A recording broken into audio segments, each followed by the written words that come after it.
Hello, YouTubers. Joe Kersey here on Sunday, November 4th, 2018 at 13:40 in the afternoon Eastern Standard Time. Thank the good Lord, we're finally back on Standard Time. That means I'm only 45 minutes out of sync with the sun rather than an hour and 45 minutes. Since I kind of grew up 45 minutes out of sync with the sun anyway, since I was actually grew up only about probably 40 miles west in terms of longitude. Yeah, that's okay. I'm used to that. My body's used to that. But boy, that daylight savings time just sucks. And it doesn't suck anything fun either, I'll tell you. Because I've sucked that kind of stuff. Oops. Should we put the dogs and kids away on this one? I don't know. Probably not. That might be the last slip. Anyway, God bless us all. I read in church this morning. On the way back from church, I stopped at Giant Eagle and got some wine. Got Liz another box of Chardonnay because her box is almost out. It's not like she runs through them a lot. I mean, I think I bought this current box that's almost gone maybe a year and a half ago.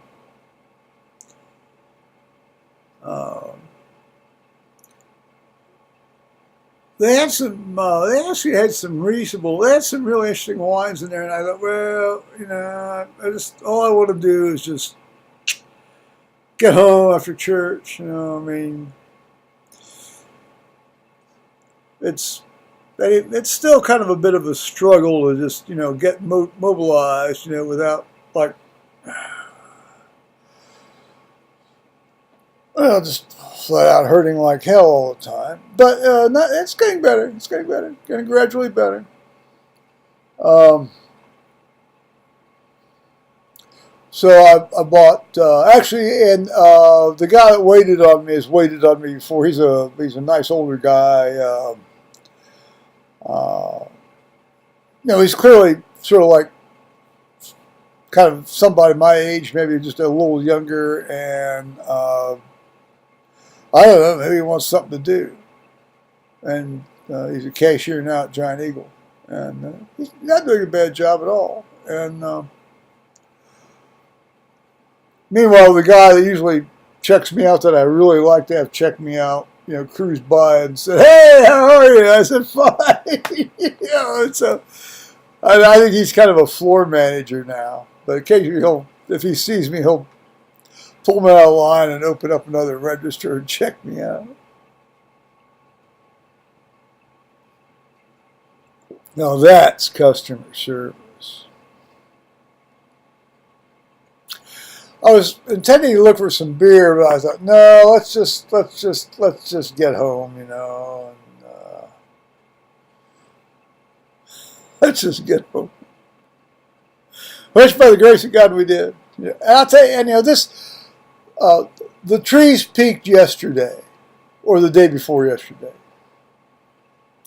With all the rain, it's kind of hard to tell. You can't really say, but you know, when the light hits, particularly when it hits this one maple tree out front. But more to the point, when you walk out into the driveway, and I should have gone back and gotten the camera, but you know, it's like you've gotten down the front steps, you're out in the driveway. Let's not press our luck. And so we're surrounded by this wall of gold from the oaks. Now the oaks haven't had any reds this year. Usually, a lot of times we have reds and golds in the oaks, but these are I call them black oaks. Some people call them pin oaks. They're not white oaks. There are very few white oaks left in Ohio anymore now, sadly. But no, they haven't been red this year. But I'll tell you, the yellows and the golds have just been over the top. And maple trees that basically you didn't even know were there for the last 30 years are now just screaming, "Yay, I'm here, look at me, look at me, look at me, look at me." And so I am. It's great. It's beautiful.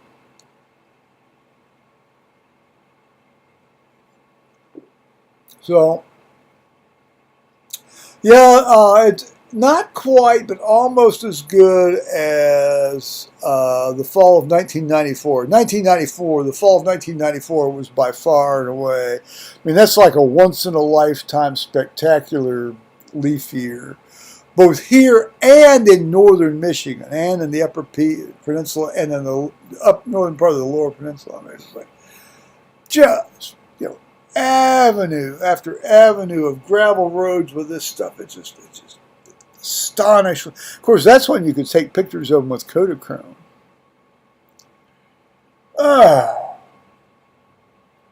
There wasn't enough money for me to take enough pictures of these things with Kodachrome, but I gave it one of my better shots. Of course, I had stopped working by then, so I was kind of acutely aware of how much that cost.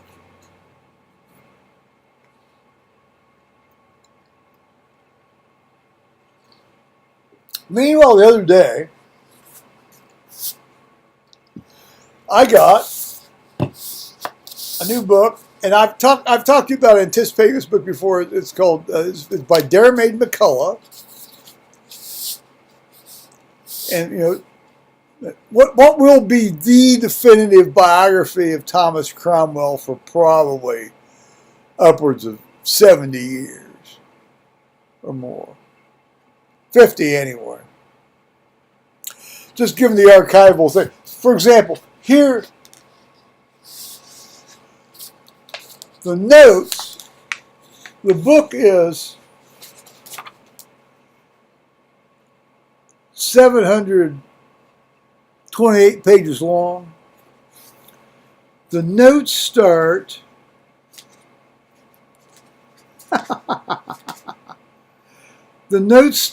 at 553, page 553. I mean, this stuff is gold. I mean, and it's not like it's spaced out. It's like it's a stream of run-on notes and references, And so all the really good little stuff he buries in his notes, which he does. Like I talked to somebody, or somebody said something to me about this, or something. I mean, you've got to really look closely for this stuff. Of course, that's what, to me, that's the meat of actively practicing history.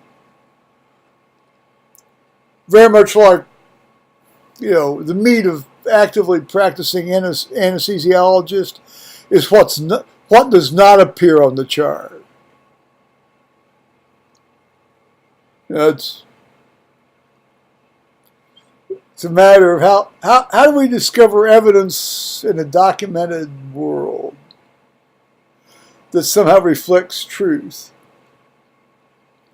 I like that. How do we find evidence that somehow reflects truth in a documented world? I mean, that's not what I just said, is it? Though, see how things shift. Did I just commit fake news?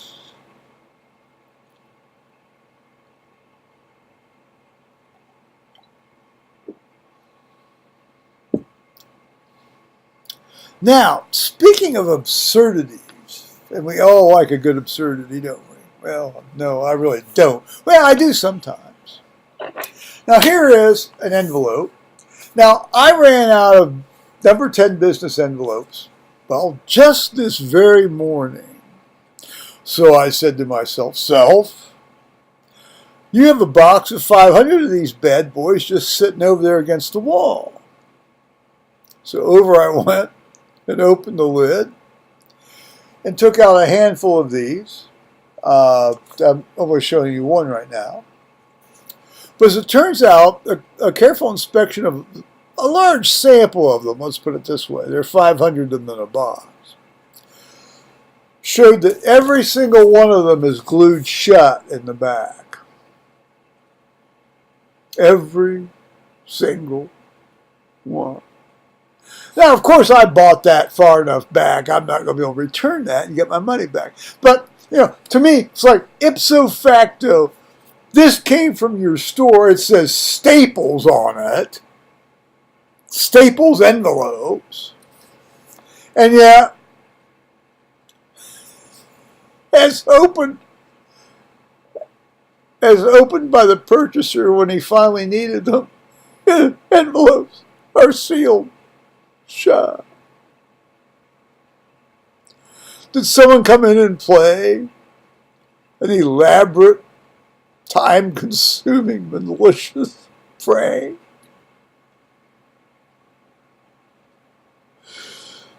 Did a rain fall down from heaven just on this box and cause them to all activate the glue? Was it like that thing like in Merchant of Venice, mercy falls down like a precious rain from heaven upon the world beneath. I don't think that was falling on my envelope. The main what I wanted these for was I wanted to mail the prayer list to the 3 people that don't really do email-y and computer-y stuff. 2 of them don't for sure. The 3rd one does, but she says she doesn't, but she does.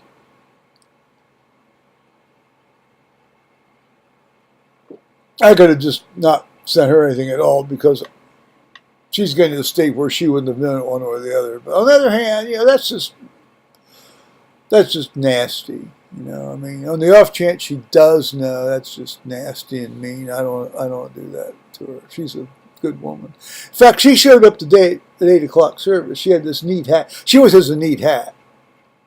She's got this, it's almost like one of these gaucho cowboy hats, these big wide brim felt hats. And it's got a slightly upturned brim, and it's got rivets all the way around it. It looks neat. A man or a woman could very effectively wear this hat. Anyway, so here I am. So what I did to mail her prayer list copy.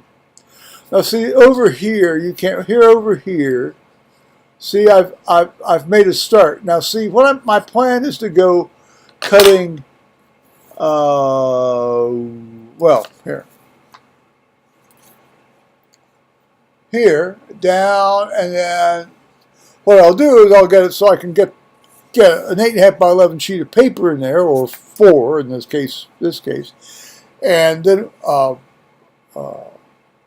just take packing tape and seal it. So let me show you what I'll do here. Let's see here.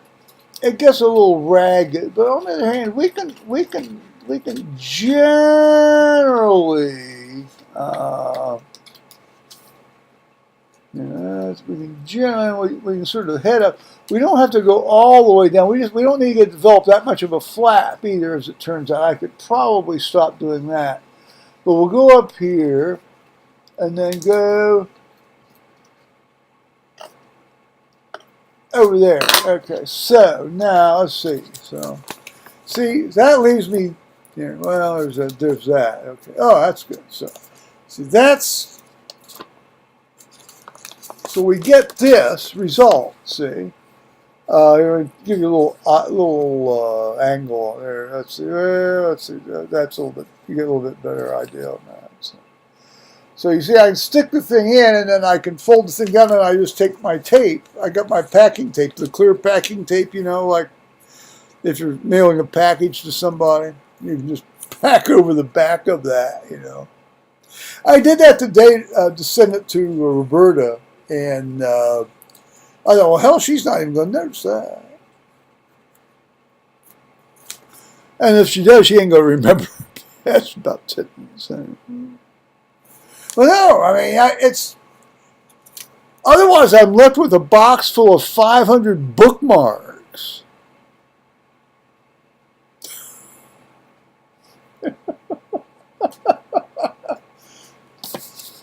Thomas Cromwell.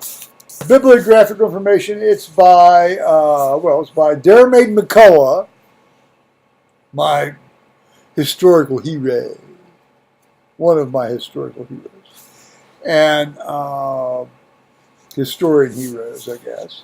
And then you have it's a Penguin Random House book, and of course it was 2018. Now I ordered the same book for my friend Tony Pincham in the UK, and it's got a different appearance, as so often books in the UK do from the American editions. Although he won't be seeing that because he says he's not going to open his till Christmas Day because of his, well, and everybody's entitled to their own little fetishes, his own little Christmas gift fetish thing, or not thing, I guess.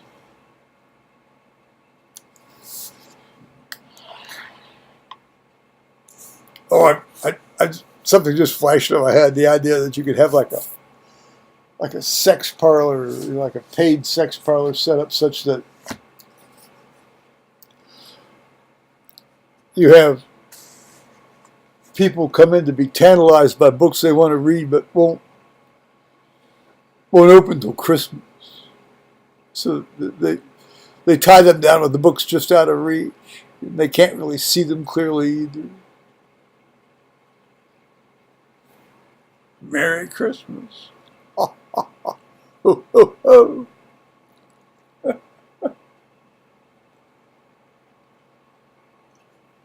Meanwhile, the latest agenda from our township is still talking about purchase of a Santa throne, which I think is just idiot. Like, public money, my money, spent on buying a Santa throne for some nonsense entrance of Santa to the township. I'll tell you, Santa's in the damn township every day up here, given the general affluence. No, I don't even really general affluence. I've been very fortunate, but not because I'm living up here, just because of my whole damn work and investment luck. The Santa throne. Give me a break. Don't make my behind tired. Hard task nowadays to keep the behind from being tired.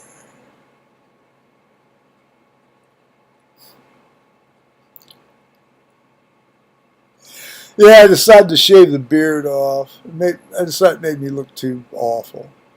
It did, so I shaved it off. Sometimes even rationality prevails here on the island of peace.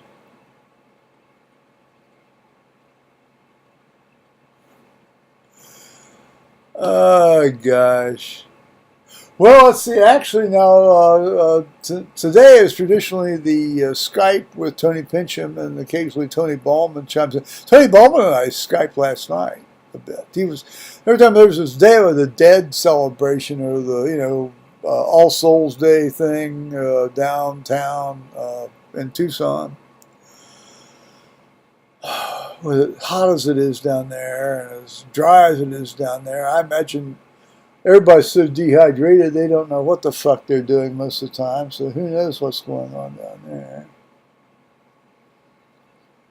It all looks nice. It's all funky and fun. I mean, I'm into funky and fun. Let's go.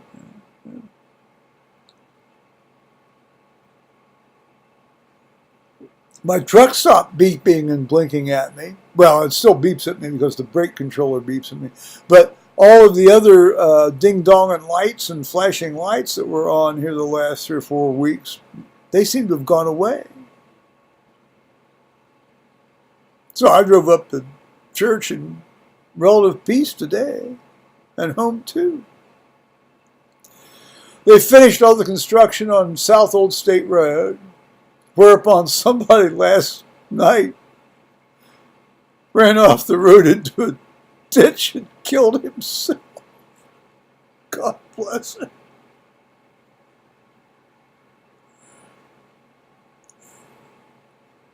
We had a guy do that right across the road from us there in Liz's front yard once. And, of course, the Bennetts got out in their lawn chairs, and Paul and I came up, and we stood behind them in the lawn chair. We watched the highway patrol and the wreckers and everything, and the ambulance extract this guy. Well, what had happened was this guy had been,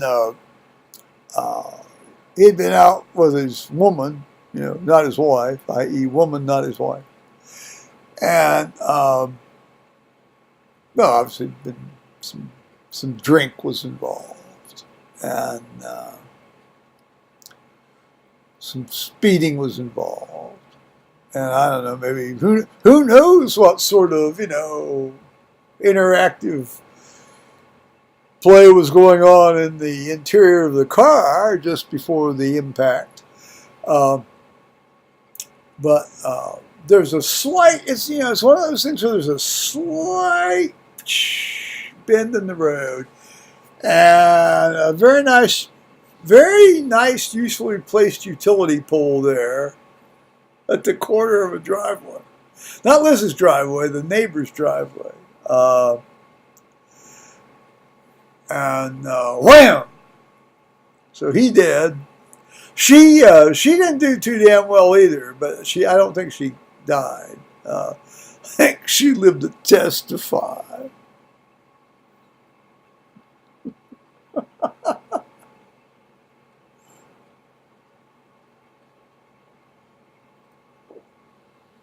So we were watching the highway patrol call this guy's wife. Because they went through all his shit. They called his wife and told his wife he was dead and this other woman was in the car.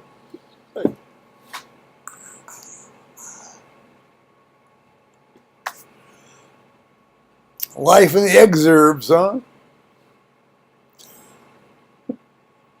Eye on the face on Allen Creek.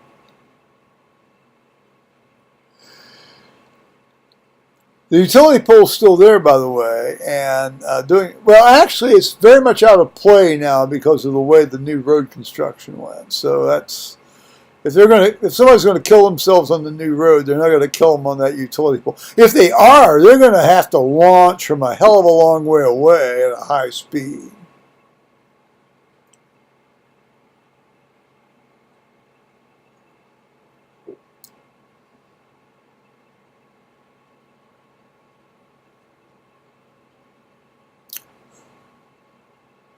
So I read the first, basically, not the first third of the first chapter of Ruth,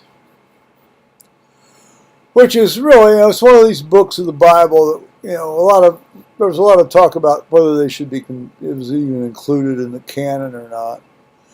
Ultimately, obviously, it was included in the canon. Yeah, it's included in the canon because it talks about the background of the genealogy of David. Jesse, Obed, and Jesse. How David wasn't strictly speaking an Israelite in the sense that you had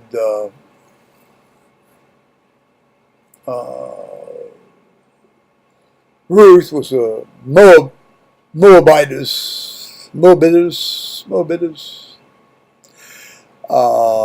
So she wasn't strictly speaking of the tribe. She had adopted, the one true God. She had adopted Israel's God, and which, by the way, is the same God of the Muslims and the Christian. They just use different names. Three monotheistic religions all worship the same God. They just use different names. They might say that's not the case, but that's the case. Okay, so I don't know. I mean, why they include it? You would think, if anything, they would exclude it because they wouldn't want to have that little sort of shocking bit of information. That here's Naomi gives her daughter-in-law instructions about how to seduce a relative. Go in there and feel him up and get him to nail you, honey. That's basically what she said. A little bit more elegant language, for being able to read it in public church, but that's essentially the essence of it.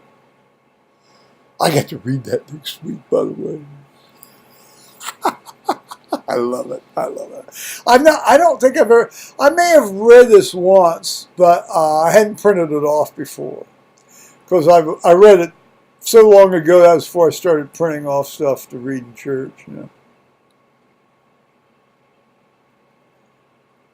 Oh, so the new rector and I got along fairly well, I thought.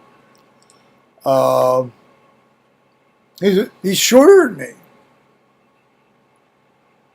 There aren't very many guys out there who are shorter than me. I'm not griping about that, by the way. I get a kick out of it. Doesn't happen very often. Sometimes that's bad. Sometimes, the shorter than you guys are really aggressive and hostile. I don't get the sense of this guy. On the other hand, he may be really hidden and passive aggressive. You never know. That's always a possibility when you have a shorter guy than you. Well, that's always a possibility when you have anybody that you're interacting with in a power situation, isn't it?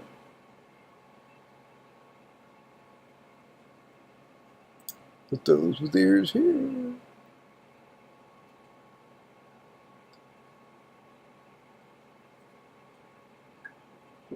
So, no, he gave a very reasonable sermon. Didn't mention basically any popular crap going on, which is good. Because I don't want to hear popular crap in a sermon.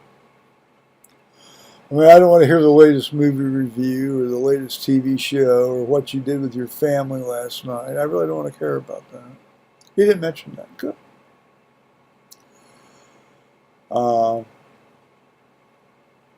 Afterwards, I was able to sort of chat with him very briefly about, my background. I've been reading since 2005, and I'd done a year of EFM, and that kind of shit. And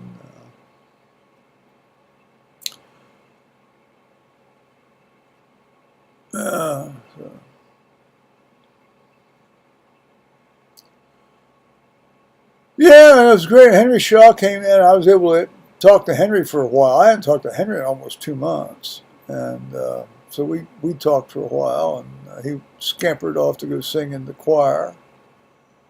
And he says he didn't like to sing to all the saints who from their labors rest. And I said, I love that. I want to sing all 8 verses. Of course, I then didn't stick around to sing. Well, they wanted to sing 4 verses, so I guess I should have said I'm going to go off to look for a church where they're singing all 8 verses. We used to sing all 8 verses. Sometimes we split them up into like 4 verses at the entrance and 4 verses at the end, but still all 8 verses.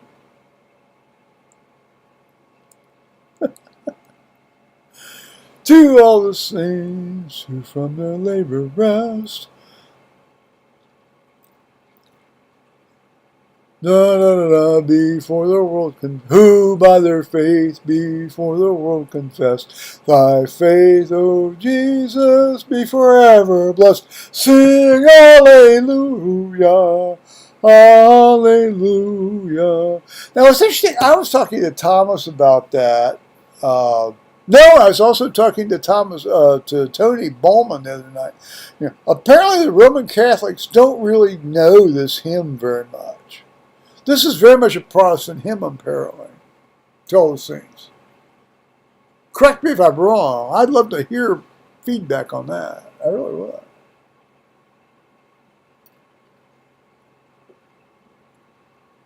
Blessed communion, before, because I never encountered this hymn before I started going to the Episcopal Church. I didn't encounter it in the Methodist Church or a Baptist church I went to.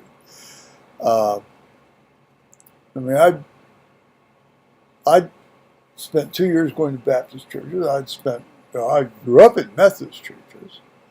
So I was 13 and got, finished Sunday school and all that, got the Bible. And, well, an RSV is a very nice edition of the Bible. Little did I know, although at the time I held it in contempt, is now kind of, considered a better version than the NRSV on various rates. But, well, for some things, but the NRSV is better in general for the Hebrew in general. But after that, no, just the Hebrew in general is okay. But the RSV has a bit more elegant, because first of all, the RSV doesn't do the faux gender equality shit. In other words, when it says brothers, it's just brothers. It's not brothers and sisters. The NRSV says brothers and sisters. In other words, they add something else after Adelphoi. As they stick in extra words. That's wrong. That is intellectually dishonest.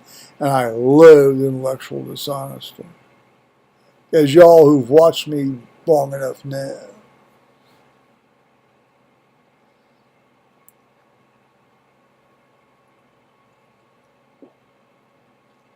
Anyway, that was, y'all know Thomas says, you're just a prop.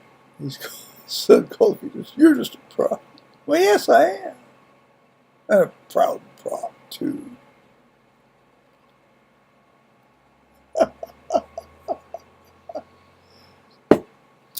So the guy gave it, he chatted a bit, and then it was, no, I mean, he did hint at, I'm going to have to have an interaction with everybody here within the next 3 months. And I'm thinking to myself, no, wait, what kind of interaction? Is this like watching a detective show where the detective comes, I'm going to interact with you here, shortly. It's, I'll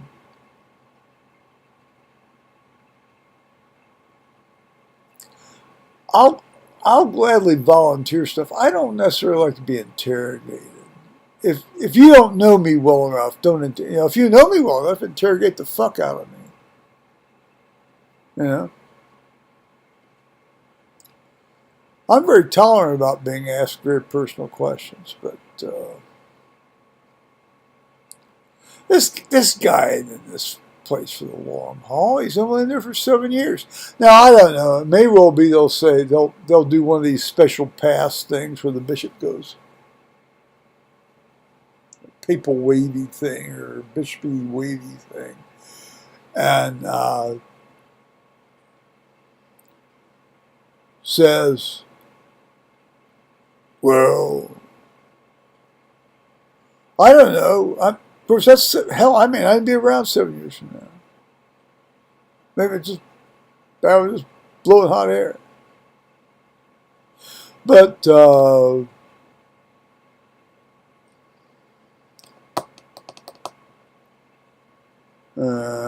this is,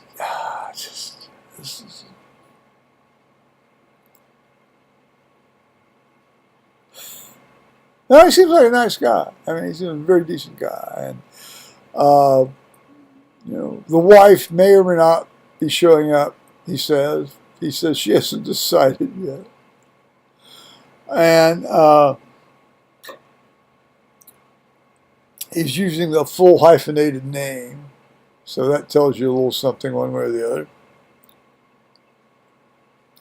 No, I don't think he comes from the British aristocracy on that one. And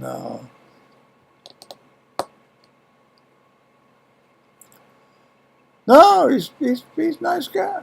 He's a nice guy. And then he asked, when he was unsure of what was to come next, he asked, what do y'all usually do? And I said, oh, okay, that's fine. That's a great way to do it, because a lot of guys wouldn't do that. And he said, what version of the Lord's Prayer you use? And he says, traditional or contemporary? I said, well, traditional. And then I almost added, of course. And then, what was the other one he asked? When do you ring the bell? I said, well, we generally ring the bell just about before we process.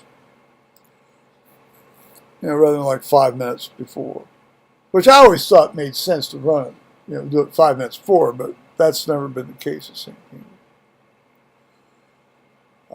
Peter. The purpose of the bell historically was you notified people that a church service, i.e., over the massive amount of time, Mass was about to start. So it made sense to ring it about 5 minutes ahead of time.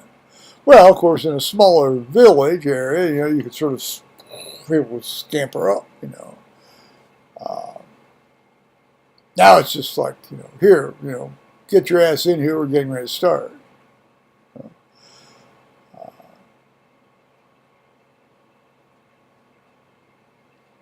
I think any more people can kind of drag a lot of shit out too long.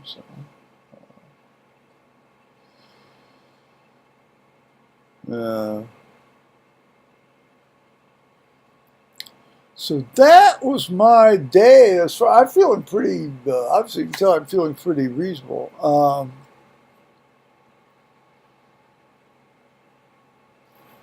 Yeah.